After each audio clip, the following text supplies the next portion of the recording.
ബോബി ചെമ്മണ്ണൂരിന് പിന്നാലെ മാധ്യമങ്ങളിലൂടെ നടി ഹണി റോസിന്റെ വസ്ത്രധാരണത്തെ ചോദ്യം ചെയ്ത രാഹുൽ ഈശ്വറിനെതിരെ നിയമ നടപടിയുമായി മുന്നോട്ടു പോകാനാണ് നടിയുടെ തീരുമാനം. രാഹുൽ ഈശ്വർ ചെയ്യുന്നത് സംഘടിത കുറ്റകൃത്യമാണ്.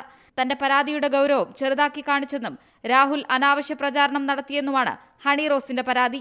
ആളുകളെ തനിക്കെതിരാക്കാൻ ശ്രമിച്ചു. വസ്ത്ര സ്വാതന്ത്ര്യം തന്റെ മൗലികാവകാശമാണെന്നും നടി ഫേസ്ബുക്കിൽ കുറിച്ചു. രാഹുൽ ഈശ്വർ മാപ്പർഹിക്കുന്നില്ലെന്ന് ചൂണ്ടിക്കാട്ടിയാണ് ഹണി റോസ് നിയമ നടപടിക്ക് ഒരുങ്ങുന്നത്. അതിനിടെ ബോബി ചെമ്മണ്ണൂരിനെതിരെയുള്ള ലൈംഗിക അധിക്ഷേപ പരാതിയിൽ നടി ഹണി റോസിന്റെ മൊഴി വീണ്ടും രേഖപ്പെടുത്തും. പിന്തുടർന്ന് ശല്യം ചെയ്തെന്ന പരാതിയുടെ അടിസ്ഥാനത്തിലാണ് നടപടി. ഇത് പ്രകാരമുള്ള വകുപ്പ് ചുമത്തുന്നതും സെൻട്രൽ പോലീസ് പരിശോധിക്കുന്നുണ്ട്. അതേസമയം ബോബി ചെമ്മണ്ണൂർ നടത്തിയ മറ്റ് അശ്ലീല പരാമർശങ്ങളും അന്വേഷണ സംഘം പരിശോധിക്കും.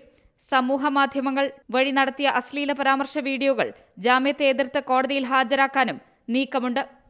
News desk Zee Malayalam news.